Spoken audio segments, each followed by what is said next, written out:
We're actually going to talk through some resources for doing malware research online.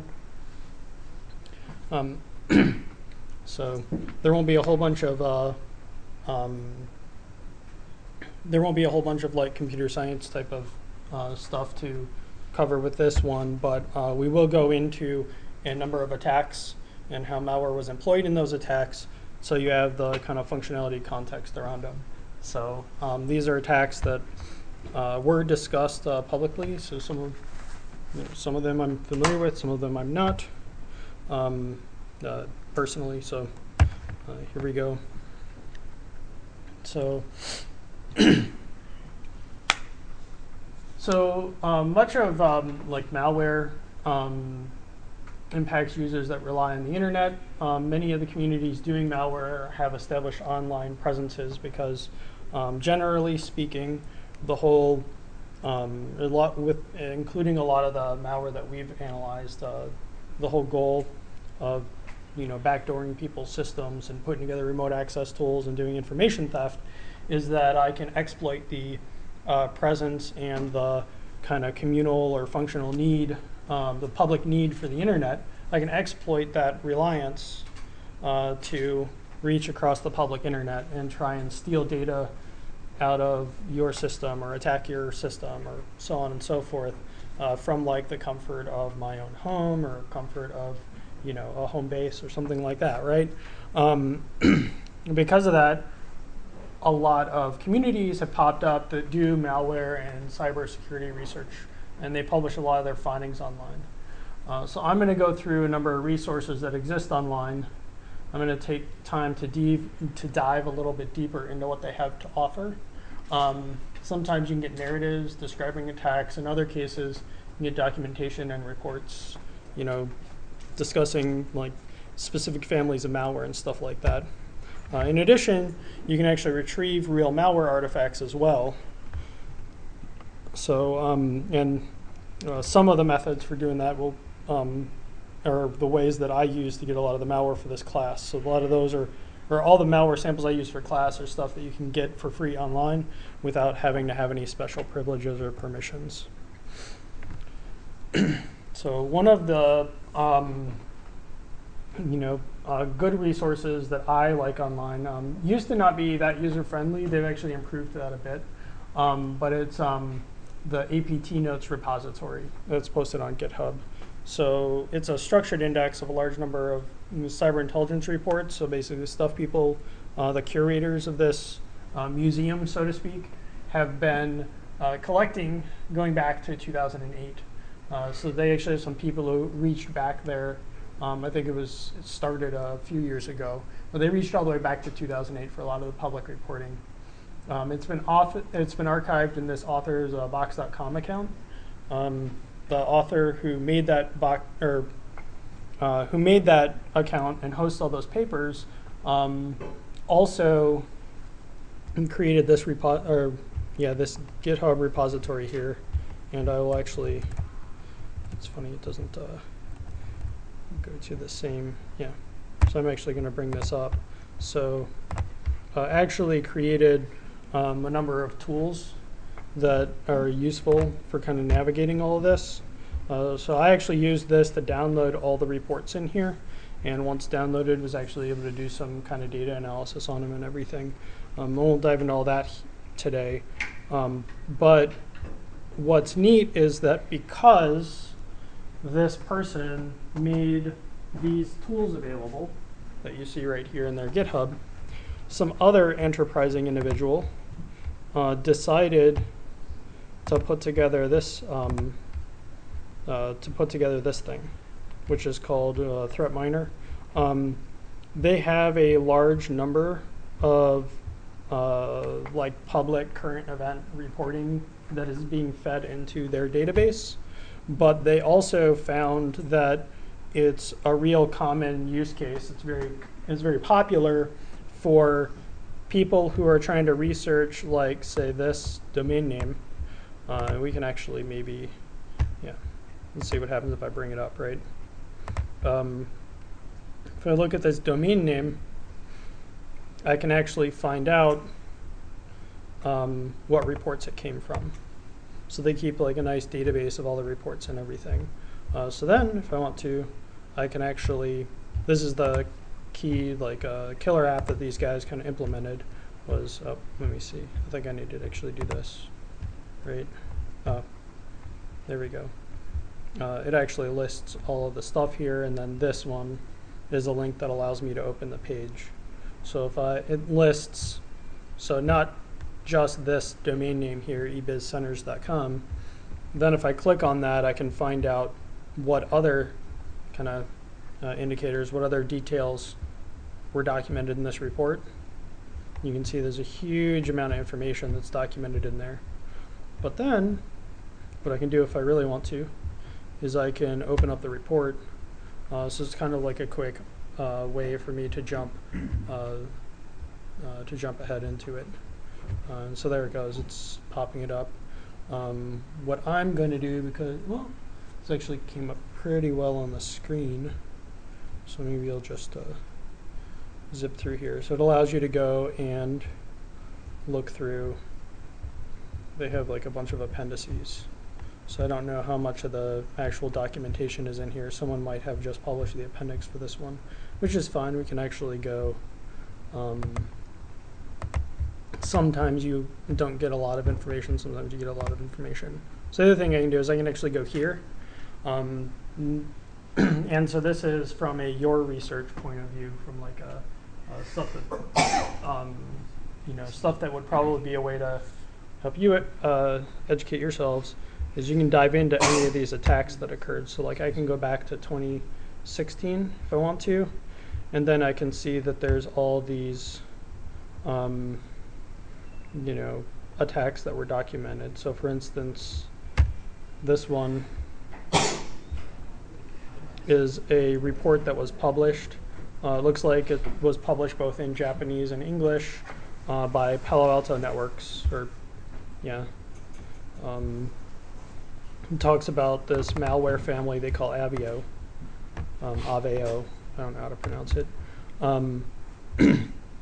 And they actually go into some explanation as to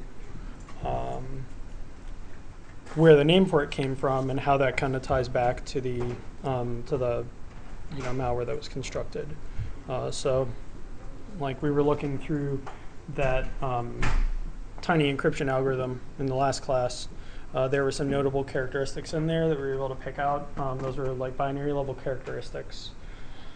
This one allows, basically they did the same thing, and then they found that this right here that I've highlighted, the Aveo malware name comes from an embedded debug string within the binary file. For whatever reason, they found a string that may have suggested to them that the author of the malware decided to call it Aveo.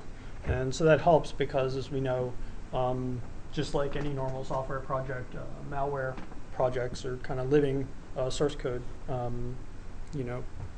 bundles, I guess, or they're living binaries, right? So they're constantly under improvement to try and be more effective for the target audience, which is the cyber operator. So, but this report goes in to explain things like that.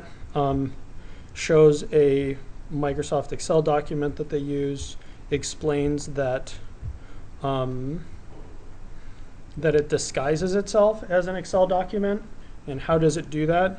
The file name of malware.exe is a it basically is indicating that the attacker sends a program to the user, so sends an exe file to the user, but the exe file, they had it filled with the icon in the exe file, which if a lot of you are familiar with Windows project development, the icon was actually a copy of the Microsoft Excel icon. So the goal was to convince a naive user that even though it said something or other.exe, it was actually an Excel document. And if some of you are familiar with one of the nice features of Microsoft Windows that it has turned on out of the box, is that for known file types, it ends up hiding the extension, meaning that for all intents and purposes, when the user looked at this document, or I should say when the user looked at this program sitting in a folder or sitting in an email or something like that, the user was tricked into thinking that it was an Excel document because it would have just had the file name without the extension. So they go on to explain that the executable was a WinRAR self-extracting executable file, so it was an archive, self-extracting archive, kind of like a zip file that was built with a very common commercial tool, or I should say freeware tool, that would drop the decoy document and then also the Aveo Trojan or Aveo malware when it was run. So these images are coming up very bad. I think that if I download this, it actually will be maybe more readable. Yeah, or maybe not. We will see if this helps. It could, yeah. Yep. So probably when they uploaded it to box.com, the high-res images got destroyed or something. But the images aren't really important. What's important here is that it's going and explaining the malware sample. But what you can see is that after they ran it, and this includes some of the dynamic analysis that's done. So after they ran it, they tell us that they identified that it was configured to communicate via HTTP with this particular domain name. So one of the common security features that a lot of businesses have is businesses may have very strict firewall rules that prevent people from connecting out to the internet directly from their workstation to any site on the internet.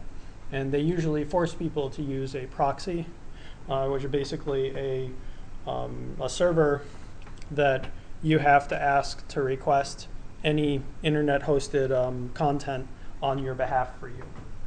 So many attackers choose to leverage that strategy by trying to host their remote control servers, or command and control servers is the more traditional name, on websites and using things like PHP and stuff like that.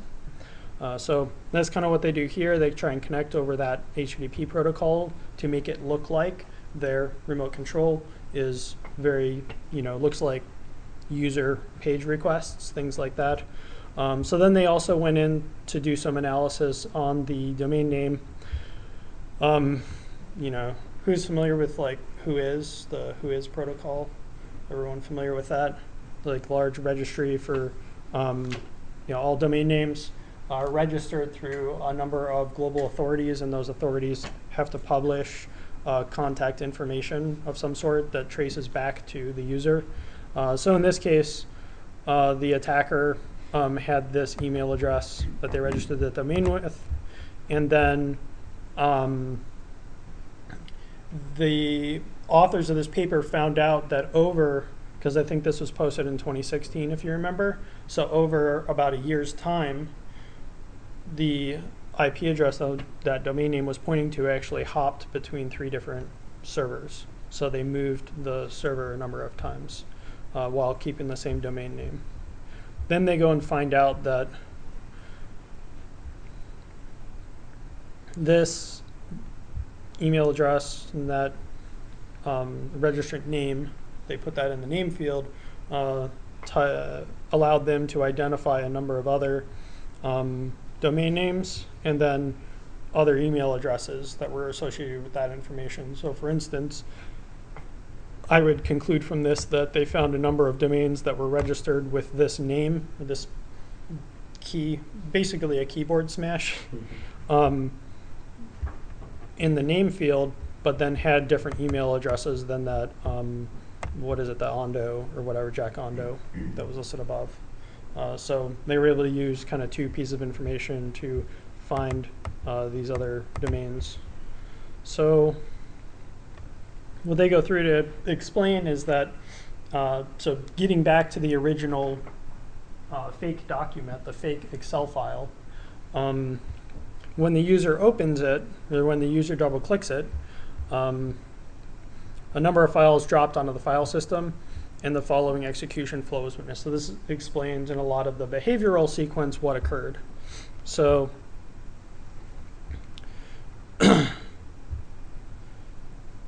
so they have a mshelp32.exe executable that they wrote to disk, as well as a settings32.ini file, and then they have this cave with a bunch of foreign letters or foreign characters, .xls. So it had an Excel spreadsheet inside of the self-extracting file set up so that it would write that Excel sheet to disk and then open it up for the user to watch, or for the user to see. So the user would still experience the behavior they expected to see, which was that the self-extracting file wrote Excel. It had the Excel icon on the self-extracting archive, wrote an Excel file to disk, and also wrote an exe to disk, and then also wrote this setting 32.ini to disk. So those three things got written to disk. It opened mshelp32.exe, which you can choose whatever file name you want to for a program in Windows, as long as you're not overwriting a system-specific file. And it opened this as well. So mshelp32.exe likely would have had no visual impact to the user, right? The user probably wouldn't have seen anything, just like when we ran the Dark Comet implant on our VM. There was no window or anything like that that popped up to the user to let them know that was happening. So really the only visual effect that would happen is that this would bring up Microsoft Excel if Microsoft Excel is installed on the target system, and then the user would see the Excel spreadsheet. So at the end of the day, the user would get the expected outcome they were expecting to see from double-clicking on the exe. So very simple, very simple malware construction strategy, but pretty effective, because at the end of the day, the user, who may not be a computer expert or may not even be very computer literate at all, would be presented with an Excel spreadsheet. And they'd probably be a little bit confused as to why they're looking at this. Or maybe not. It depends on how well the research and targeting was carried out. But basically what they're saying is that using all this information, it actually creates a batch script, so a Microsoft.bat file, that executes this sequence of commands. And so it loads up those files, and then after it copies them into this folder here. Oops. Yeah, after it copies it in that folder there, it goes on and tries to execute them all. So it says executed within a new process, acts as a simple cleanup script that runs after everything gets executed. So that basically ends up being a third thing that occurs, a third step that occurs to try and clean up after itself. So after that malware, after that mshelp32.exe is run, it actually makes a copy of itself and then puts it over here. And we saw that kind of behavior with the Dark Comet sample, right? One thing that you'll run into in Windows is that there's a lot of these environment variables, or shortcuts. Or shortcut's not the right term, but environment variables that stand for system folders that are in Windows. So you can actually look up these things on Google.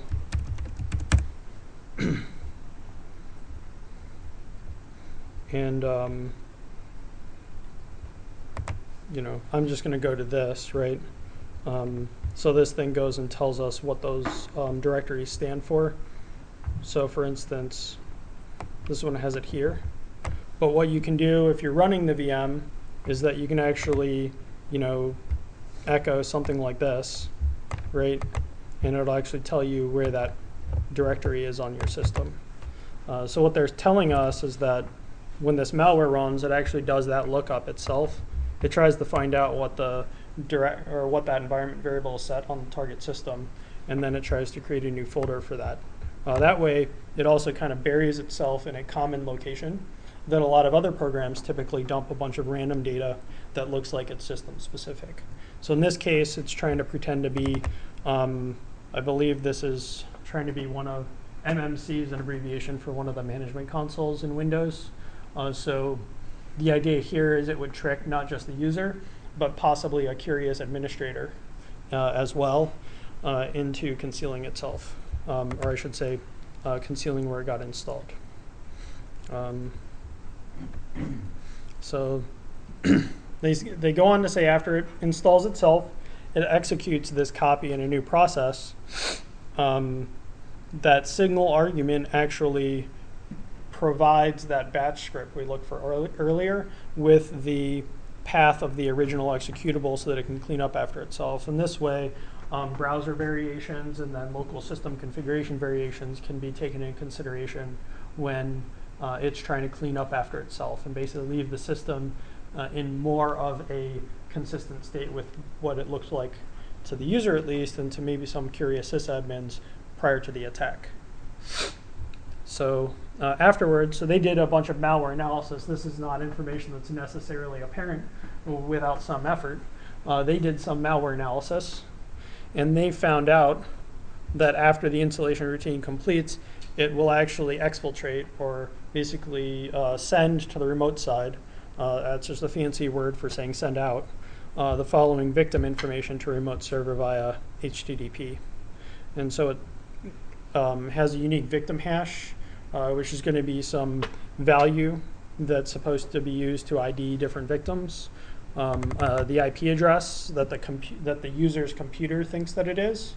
So this helps us handle the case where somebody may have their computer installed on an internal network and then have that proxy going out, right? So if they targeted 5 or 6 employees at a company, they might start to learn some important information about how the internal network is enumerated and configured and everything, which might be beneficial to them as they move forward in trying to find useful systems on the network.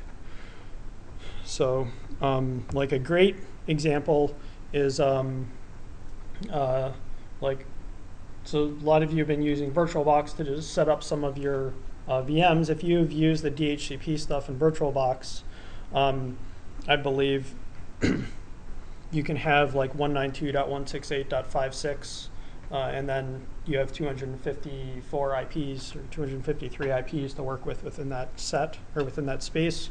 The one that is usually the system that is usually numbered with IP address .1 very often ends up being a local gateway, ends up being an important server that can get you out to the internet, and possibly has some sort of privileged access to the internet.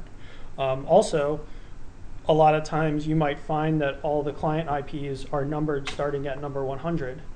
So you may find that all the workstations that you targeted all beacon back with an IP address of number 100, which may lead an actor to the conclusion that internal systems might have, or I should say very important internal systems that need a static IP might end up being put in the lower ranges or something like that. So it kind of gives them some insight into how to narrow internal scanning and stuff. So hang on 1 second, I need to step out for a moment.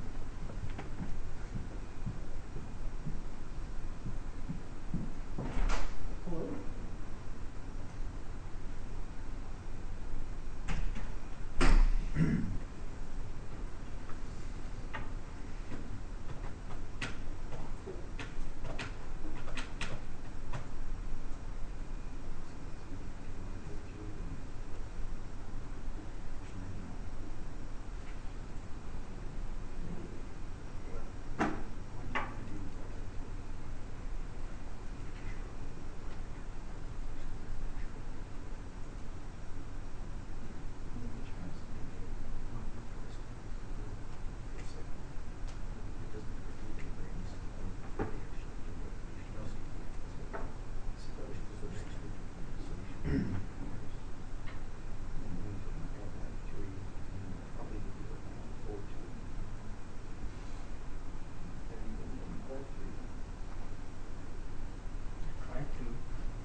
Invalid hardware instruction. Yes, I cannot get it to work.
All right.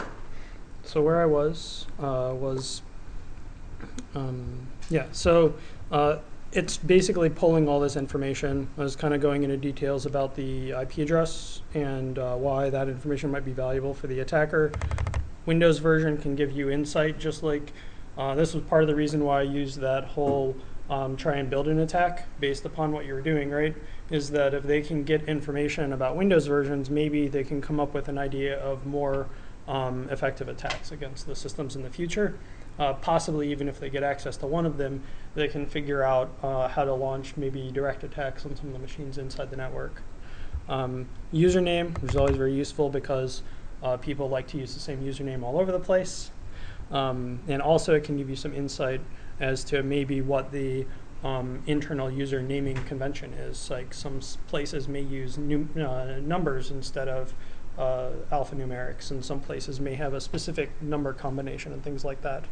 And then finally, very oddball thing they seem to refer to as ANSI code page identifier, which, for lack of a better term, is basically what language you set your display at. So they say that information is exfiltrated here, and here's an example of it. And so this is where it gets kind of fun. And we'll go and actually analyze a little bit of this, but there's a bunch of this, what looks like random junk or something like that, that's coming out of here. What this actually ends up being is, we'll see if this actually ends up being something that we can interpret. So a lot of times this stuff ends up being data that's encoded in some manner. So it looks like it's in a binary, it's encoded using some binary encoding. But basically they would have encoded that information into this base 64 data. So that's why I'm decrypting it for you. You can see that the last two that I did actually resulted in a, this one probably would have, I just forgot the hyphen. Yeah, well, whatever. But yeah, these ones right here didn't give me this invalid input, which leads me to believe that there is some sort of data that's encoded there. So the other thing that they talk about here, yep, here you go, encrypt the data, makes use of RC4. So all that stuff is using the RC4 encryption, which is kind of similar to the encryption algorithms that we looked at in the last class. It's a little bit more complicated than them, which is one of the reasons I didn't use that, but it's a really popular one because it's got a lot of open source public implementations on the internet. So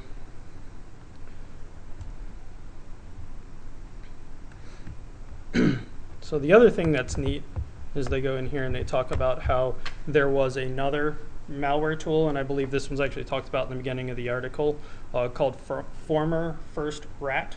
The encryption routines used between Avio and former first rat, it says the implementations of those are identical. So like just like in the last class, we talked about how I modified the implementation of the algorithm and actually changed the the disassembly, so it changed the compiled code a bit. What they're saying here is that that didn't change, and the only thing that actually, or the algorithm was changed a little bit, and the keys were changed. So let's see, it says, as shown in the following image. So I'm guessing that that's this right here. And I do have to apologize. It looks like when they extracted this particular PDF, it did not, it did not extract great. So I believe these are supposed to be line numbers. But anyway, so this thing basically goes in. They did some analysis to figure out what information is being stolen by reverse engineering some of the code to try and figure out after those values that I tested were base 64 decoded, they actually yield RC4 encrypted binary data. So they also played with it a bit here, and they said that so they actually set up a controller to try and interact with it, and they were able to get it to run the IP config command in Windows, which gives you the IP address configuration, that type of stuff. So then they go and give like some of the summaries. So a lot of what you're seeing here are some of the things, or basically some of the outputs that we're going to work in, or we're going to work on retrieving from malware samples in class, and some of the analysis type of outputs that we'll end up doing. So that said, I'm going to get back to the slides because it's just kind of one example. We'll say that if you want, this site's linked in the slides, as I said. It's a great resource, and I'm going to go over here. As you can see, 2018's listed in here already, so they actually keep it up to date pretty well. So it's got a lot of the recent stuff.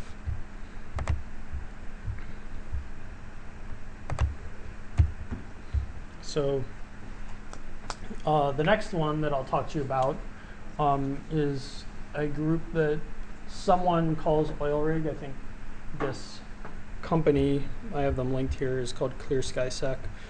So that's just the name they chose for them. Clear Sky Sec wrote a report. I wonder if this one, let me see, is available on here. Should still be. Yeah, there we go. So this is the Oil Rig attack. They have the PDF linked here, so I'm going to open it.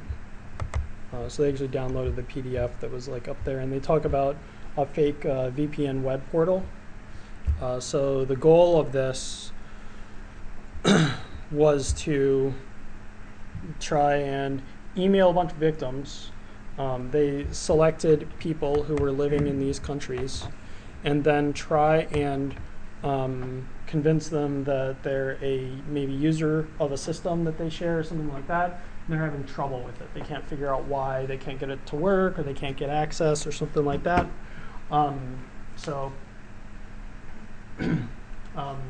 Anyway, so they send this email out, this unsolicited email. In fact, the funny thing is that maybe you haven't seen this specific one, but you may or may not have received emails that are not too dissimilar from this to your UC email address, because those types of things happen from time to time. So the interesting thing about this, and the one reason I thought it was particularly noteworthy here, is that this URL looked very familiar to me. So those of you who have used the off-campus access might recognize this link. So what they did was they went through and they looked at, either maybe bought a Juniper VPN device, which is something that you can buy off the commercial market and isn't too expensive. It's maybe, maybe in the neighborhood of thousands of dollars or something, but definitely not out of the price range of somebody who's used to doing malicious things, especially malicious things for pay. Figured out what the page information should look like, and then basically replicated what looked to be a legitimate VPN for these companies on their own system. And so the goal was to basically possibly deliver malware to them. I can't remember. Do I have it here? Here we go. So, but also, if you can fake a login form for a VPN and have somebody enter their login credentials there's a good chance that you can also steal their username and password, which a lot of Juniper VPN clients will use just normal username and password to get access to the VPN. So in traditional VPN web-based setup, you'll visit the web page for your organization's VPN, use your credentials to log in. The web-based application will perform some checks to determine if you have a VPN client installed. And here's the key thing. If you do not have a VPN client installed, you're presented with the option to install one, usually a Java application in the case of Juniper. And then on a lot of platforms, I think in Windows you actually get the option, the administrator can put together the option of installing a native client as well. So, but basically you'll be told by what you think is your company's VPN to install a program, right? You'll be asked, do you want to give this program administrative rights? So you use what Windows calls UAC, or user access control, or user administration control, or whatever. So none of this sequence of steps, if the fake VPN delivered malware to you, would seem out of the ordinary to you. And that was kind of the gist of the trick here. So rather than delivering a legitimate Juniper installer, the adversary offered a fake one that installs a backdoor on the system instead of a normal VPN connection client. One of the most beautiful things of this approach was that they didn't have to go and try and research exploits or try and, run a fuzzer against an application that the user was using or something like that. They didn't have to go through Meterpreter to try and figure out maybe the right exploit that would work against their environment. What they ended up doing here was they just emailed people a link to a website, and then those people, enough of them. So if you were to email 300 people and you have a 1% success rate, that's still 3 people. If you have a 10% success rate, that's 30 people, and that's probably more than enough people, right? So they basically got enough people to be convinced that that was a malicious site, or that was a legitimate site, and they got them to enter their credentials in it. So they got credentials for those people, and then they also gave them malware to install. And so likely those people would have realized, I'm not connected to my company network. But how long do you think it would take them to figure out, that they had accidentally tried to connect to a malicious site? A large amount of them may have even just given up eventually, tried calling the help desk, and then decided to take the rest of the day off, which is not uncommon.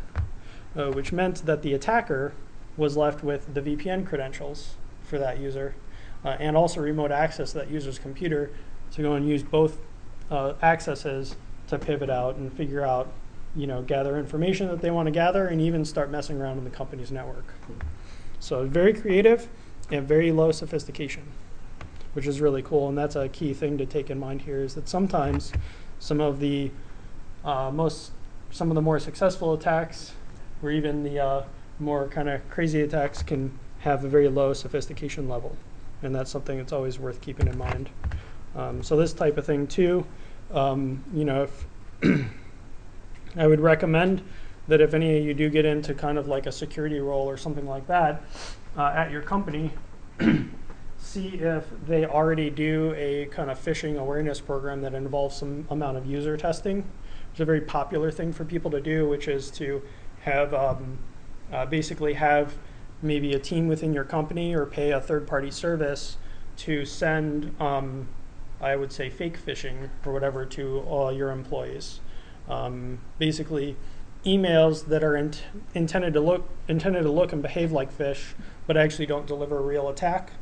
And the only purpose of them is to try and see how many users respond to those emails by performing dangerous or vulnerable actions. So how many users are actually, convinced to do the wrong thing with those emails, and then also keep records of how many users properly identify them as malware and forward them on to like the security contact at your company or something like that. So the interesting thing is, if you have somebody do that, you might be surprised by the results, or if your company's already doing that, find out what the rates are, and you might be surprised. So another one I'll talk about is and this is, I think I have the rest of the slides in the deck are dedicated to this one, was a operation. It's actually, so the adversary is one that FireEye calls APT3. Many of the different security companies like to give the different adversaries, the different groups or teams or whatever you want to call them, different names for whatever reason. But generally speaking, it's supposed to be the name that's used by, say, security folks to try and keep track of operations that were performed, maybe multiple operations performed by the same group over time, right? And you can kind of think of the group as being just like a team of people. So whether it's a small like military or paramilitary unit, or if it's like, an organized team of people, like, there have been a number of movies like, one of my favorites is always Sneakers. This is a great movie if you've ever seen it, with Robert Redford. One of my least favorite movies is Swordfish, if you've ever seen it, with John Travolta. But both of those feature small teams of people that are working together to try and carry out various hacking operations. So that's kind of what they're referring to when they refer to teams up here for the most part. And then they call this one Operation Double Tap. I can't remember why. And why is not important.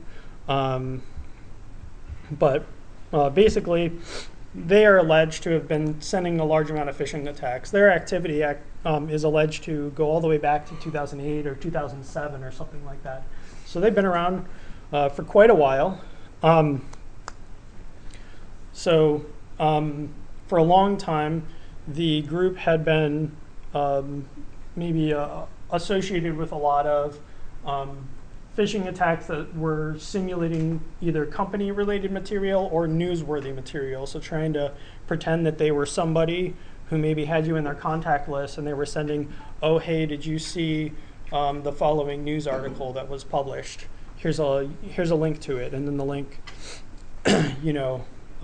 spoiler alert, ends up not being a link to the news website, even though it looks like that. So they actually said in 2014 that they had moved away from that for some reason, and they had moved to more kind of what we would call not safe for work spam-like themes. So I'm sure that you can imagine what that might involve. The attack was novel. And then also another piece that I almost forgot and left out was, in conjunction with this, they're also alleged to have delivered some of the same malware attack via Facebook direct messaging. So one of the interesting things, or I should say, what do any of you think that the distinctive challenge would be in trying to identify them attacking via Facebook Messenger versus normal email? Like, can anyone think what would be maybe the biggest difference between those two, other than just the different platforms? So you think about how those two systems actually work, like how they communicate information to you. So normally email ends up being plain text. So emails end up coming to a central location and they end up being plain text, right? Facebook, the entire Facebook platform is run on HTTPS web requests. Yeah. So but the other key thing here is that it's running over HTTPS. And one key design decision in HTTPS is that it's supposed to be designed so that you can have a secure communication over a possibly monitored channel, which means that it's very easy for me as a defender to identify anybody trying to deliver email with malicious links to me. It's virtually impossible for me as a defender to monitor people's Facebook traffic and Facebook messages and stuff like that. And it becomes even more complicated because people like to do that on their phones and everything, which ends up being completely outside of even my network. And most people's phones end up being connected to the cell tower most of the time. Yeah. So monitoring HTTPS traffic with Wireshark just kind of gives like encrypted data? Yeah. Yeah. So there are ways and there are services out there to try and defeat it. They are expensive and require a lot of computational power, but they do exist. But again, it ends up being something that's super expensive. So the entire purpose of HTTPS is that someone could be watching your network traffic with Wireshark, and they have no way of figuring out what you were doing with it. Most of the time, even with HTTPS, you can't even find out the domain name that people were trying to reach out to. So you can't tell unless you look at the IP and you end up reversing the IP address to see what domain names are hosted there. If that list is really short, then you might be able to pin it down, but for the most part, you don't even get the domain name information from HTTPS. So getting back to these guys, they had a departure from historic themes that attempted to appear work-related. Their attacks used social media in addition to email, so they had started trying to experiment with using social media as a vehicle for delivery, and then they also had started using new malware. So all of these findings are actually documented in these reports here.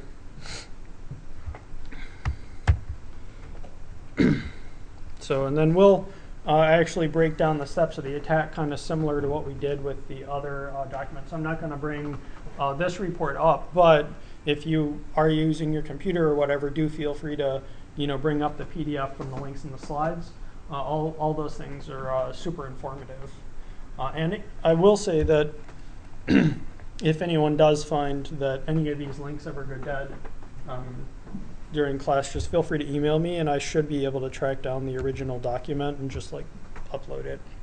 So I think that happened once for one document last year, and we were able to just figure out a way around it. But right now, I think those two sites are still hosted. So basically, multiple layers of malware were employed to achieve the objectives, and that's a key thing too. So we kind of demonstrated that with the attack, and that's one of the reasons I had us structure the attack I did in class the way that we did, which was I put together that Shockwave Flash browser attack, and then that delivered an interpreter shell, which gave me some limited access to the system to kind of mess around with it and everything. And then after I looked around at the system, I decided to upload that dark comment rat to the system and then move my operation to use that. A real common strategy might be to maybe have somebody who's trying to get that initial attack vector, or I should say that initial intrusion vector into a lot of them. So you have someone who might be working at the interpreter shell, and then they may be trying to basically upload someone else's dark comment rat into there after they identify that a compromised system meets some criteria. So they might actually, uploading that second backdoor might actually be transferring control of the intrusion over to maybe a second or third person. So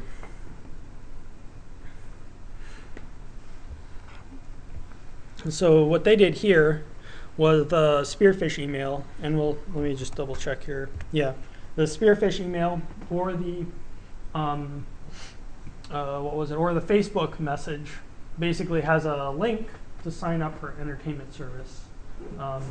So the web page at sign-in contains two malware vectors built into it. And the reason they do this is that maybe you realize that some versions of Windows, because we all know that there's, not the entire world, or I should say the entire world is not on Windows 10 yet. So there's a lot of Windows 8 out there. There's a lot of Windows 8.1 out there. There's a lot of Windows 7 out there. There's a whole bunch of Windows XP out there. Exactly. So attacks that are successful in Windows XP may not be successful in Windows 10. Attacks that are written for Windows 10 may not be successful for Windows XP. In order to overcome this problem and increase their success rate, they actually had two vectors that were built into the website. So this is actually the web page. It's downloading code that's supposed to execute inside the browser. And one piece of this was VBScript.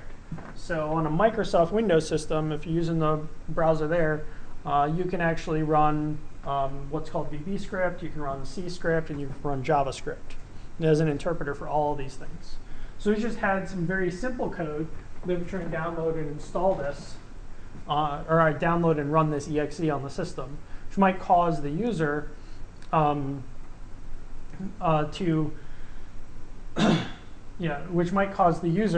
to have a pop-up box that says, "Do you want to run this?" They also had an IE exploit that would work in versions of Windows prior to supporting PowerShell, so versions of Windows that didn't have PowerShell installed. So ostensibly, this VB script might have actually had some PowerShell code built into it as well, some execution of PowerShell in it. So this one would have been trying to attack the cases that don't have that, so older versions of Windows that didn't have all the features. And then it would download and run this exe. My kind of read on this too is that if it went the B path, then there might since it's an Internet Explorer exploit, there might actually be a opportunity there to actually bypass the whole yes/no like confirmation dialog and all that stuff, because you've already kind of taken control of the execution chain of Internet Explorer. So basically, they try both of these.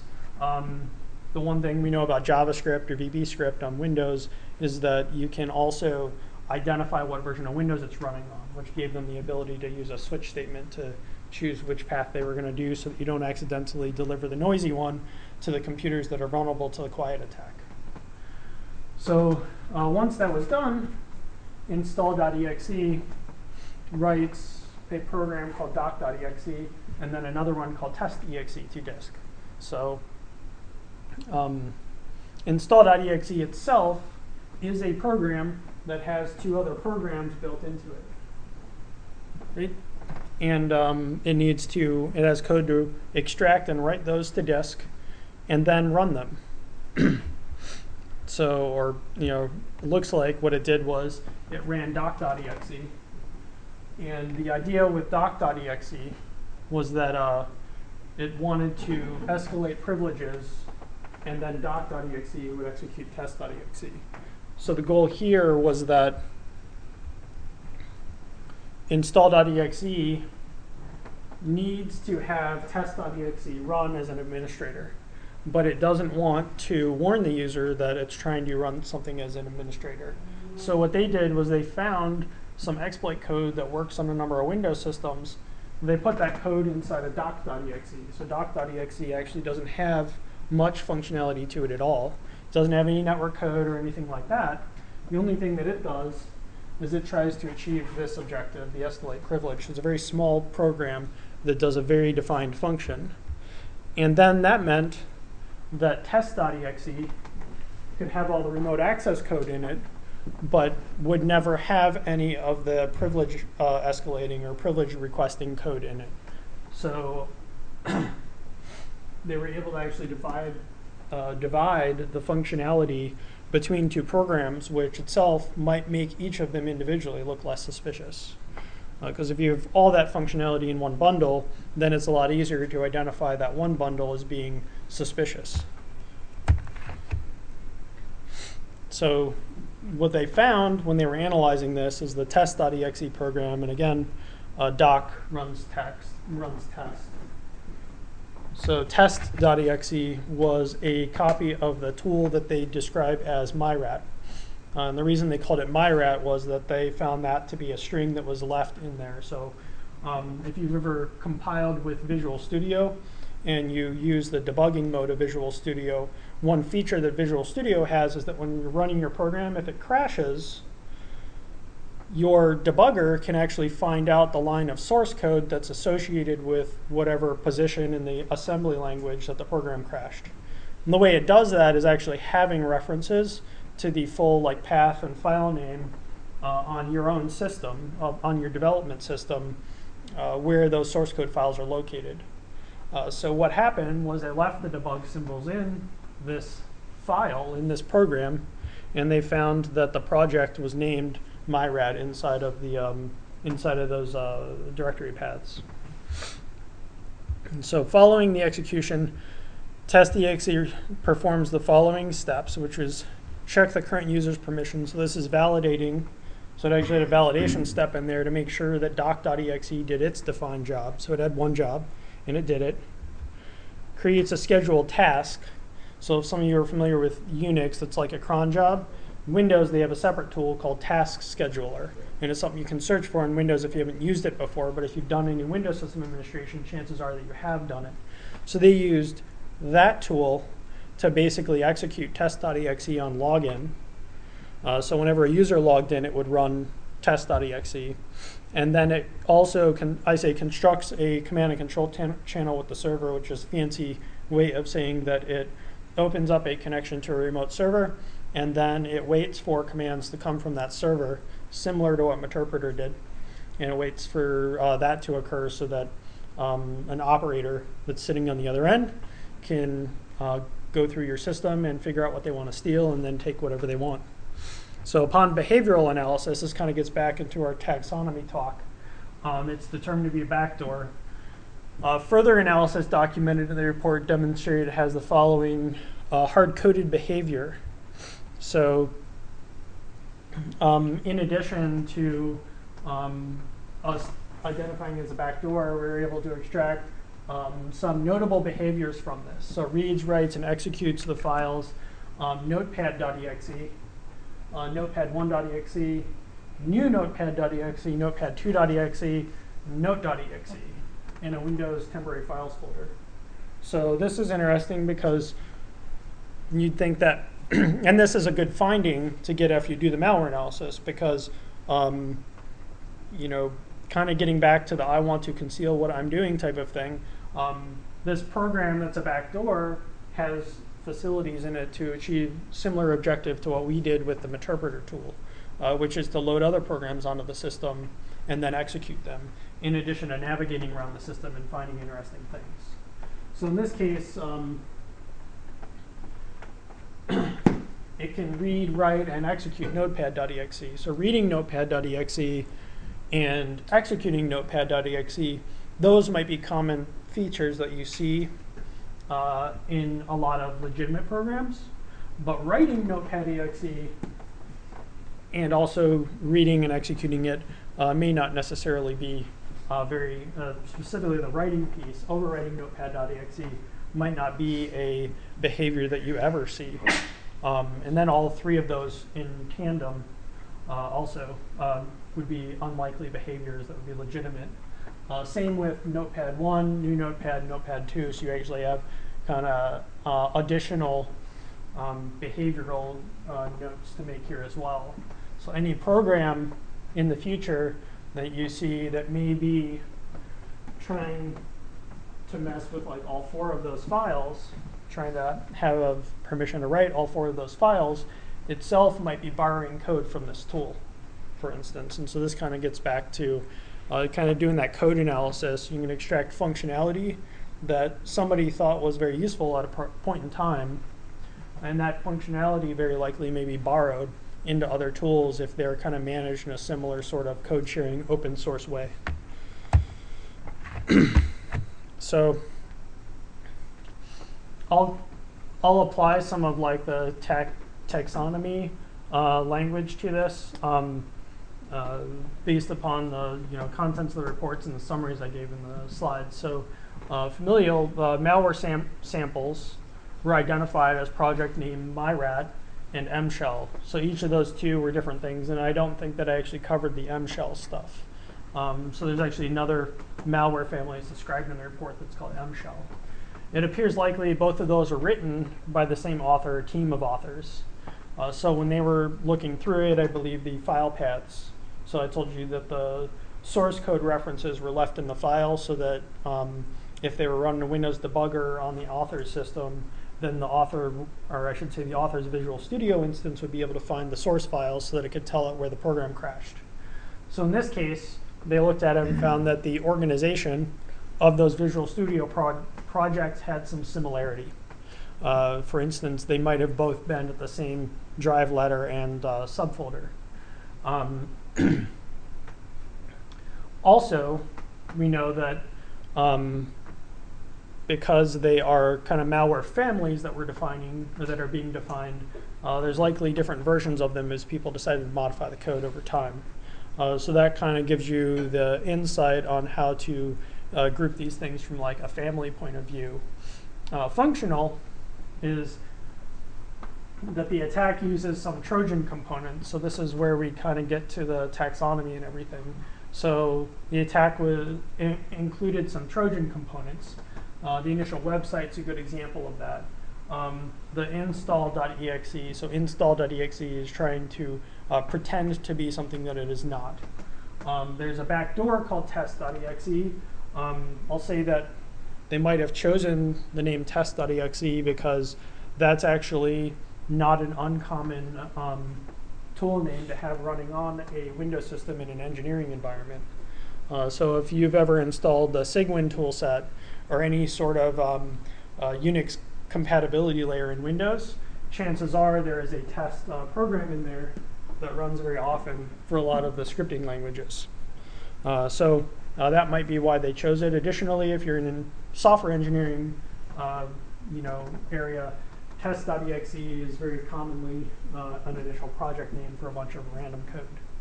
So, and then there's also dropper functionality. So if you remember, going back to install.exe, writes these two files to disk.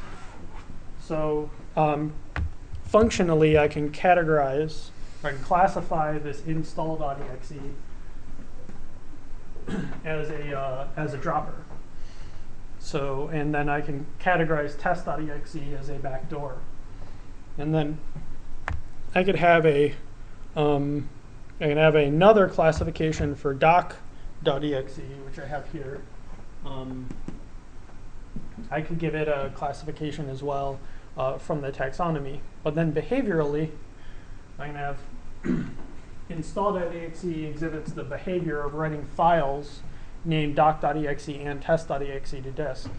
So I can use this information, this observation, to write any detection, if I have the right tools, for any program named install.exe, or maybe any program with any name, that happens to be writing two files to disk, and those files using these two names. So that might be very specific to this attack, but also that might not be. Remember, again, install.exe is just a program that has two exes that it doesn't really care anything about inside of it. It just needs any two exes. So they can literally be like calc.exe and notepad.exe or something like that. So hypothetically, install.exe itself is a separate tool that has this hard-coded behavior in it to write these two things to disk. And any two exes will do. So the adversaries might be using something that may have other applications elsewhere, and you might be able to identify that unique behavior, which is any program that tries to write files with those two names at any point during execution to disk.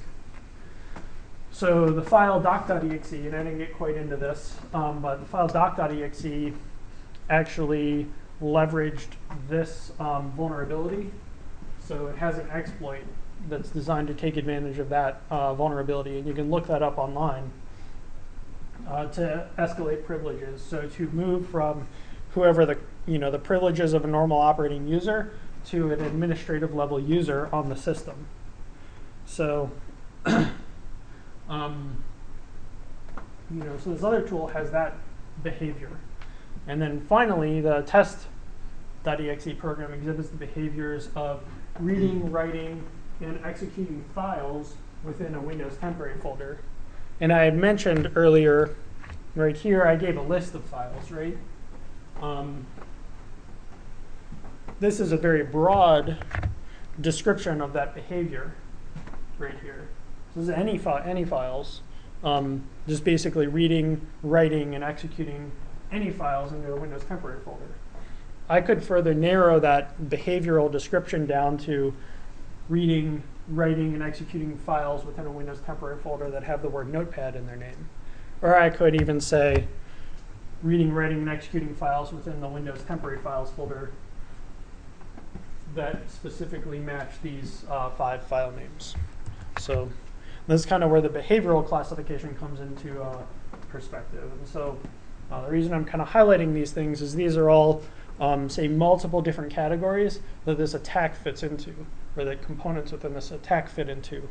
And so over time, as you research multiple different attacks and everything like that, it's important to come up with ways to catalog, catalog your files behaviorally, functionally, and by family, because family will help you identify what is, say, a single author working on, what are they teaching themselves, what are they learning, how quickly are they able to do things if you manage to collect multiple copies of their malware over multiple years. Functional allows you to identify what is the threat, what's the risk of a particular piece of software. So for instance, this functional level analysis allows us to identify, is a backdoor there, or I should say, is a piece of malware there primarily to give you backdoor access? Is it there primarily to download other files from the internet and execute them? Is it there to destroy files on your hard drive? Does it implement any of those functions? which then can help you identify what means are necessary to go after finding it in your network, and also what level of urgency you have. And then finally, behavioral is where you can get into specific behaviors that you can try and attack through detection or prevention in your network. So the other piece that I'll add is kind of a follow-on to that stuff is that in late 2017, a number of, I think 3 folks that were Chinese nationals were alleged to be connected to this operation. They were actually indicted in the US courts. So this right here is, let me go down here. So this right here, let's see if this actually opens. Yeah, there we go. So this is actually the Department of Justice, November 27th, so shortly after Thanksgiving of last year. These three individuals here were indicted. This indictment, so this thing here mainly just talks about incidents that spanned December 2015 to March 2016. So it talks about events that spanned that window of time, at least for one victim. I don't remember how many different things that they go into timeline for us here. But they also talk about how it was, this was handed out at the FBI's Pittsburgh division, so not too far from here. And then, they went in to go and talk about all this. So the interesting thing was that, and this is where doing some of the research and everything can help. Leading up to this, so you can see the dates here are quite interesting, is that earlier in 2017, so around April, May of 2017, some folks started publishing information about this group, about a company named this one, Boyusak in China, and then some specific folks here. So they kind of worked for a security company, which isn't too out of the ordinary for nefarious activity to be occurring. Some of you might remember the this one that I believe was 2014 or 2015.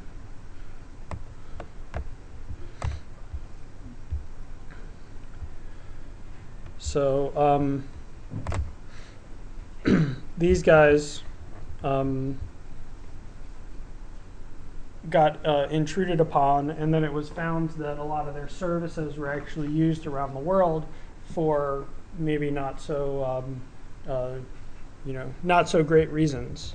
So they managed to steal a lot of their attack software and everything, a lot of the exploits that they had been working on for a really long period of time, but they also ended up stealing like customer lists and things like that too, and some records of, as you can see, this right here.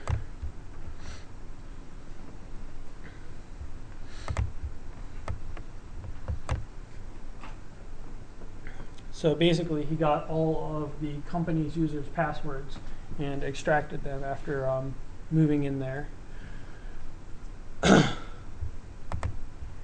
And then he managed to get into their GitLab system and steal all their malware and everything like that, but then he had unfettered access. So, this is like another example of one that kind of like bordered on that. But, outside of their legitimate, outside of their legitimate, let me see, do I have that still up here? I think I might have, oh no, it's up here. Nope, it's not. Oh well, I might have closed it already. But aside from their legitimate, activities of that company, so again, this company, was probably doing a lot of legitimate things. These folks maybe were moonlighting or something like that, and so they actually talk about how they concealed their activities and their affiliation with this company by using aliases, et cetera, et cetera. So some of the documentation that's in here goes in to explain some of the means that they used for concealing themselves. So I find this one to be a little bit of kind of just really interesting kind of research path to, you know, to kind of go in and read, because it goes and talks about a lot of their attacks, how they structured stuff early on, how some of the security community ended up tying things together. So I will admit that I think someone who remains anonymous actually published a lot of the information at this blog. Let's see if I can actually do a I can't. But published a lot of the information that goes up at this blog.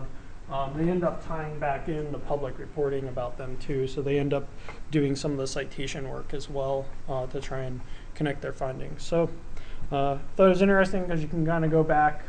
This group's been written about for quite some time. You can go back, read some of the early reporting on them at like FireEye's website and other places. And then you can go all the way fast forward to 2017 and all the way up to the DOJ link to see what's alleged to be the conclusion of this activity and how a lot of the different analysis and everything worked into some of the investigation. So, all right, I'm gonna go ahead and end class for today, and then I'll see everyone on Tuesday. So, and I'll get the rest of the stuff posted for everyone as well, like the assignment, lecture videos. So I think I have 4 or 5 lecture videos to upload. So, all right, have a good weekend.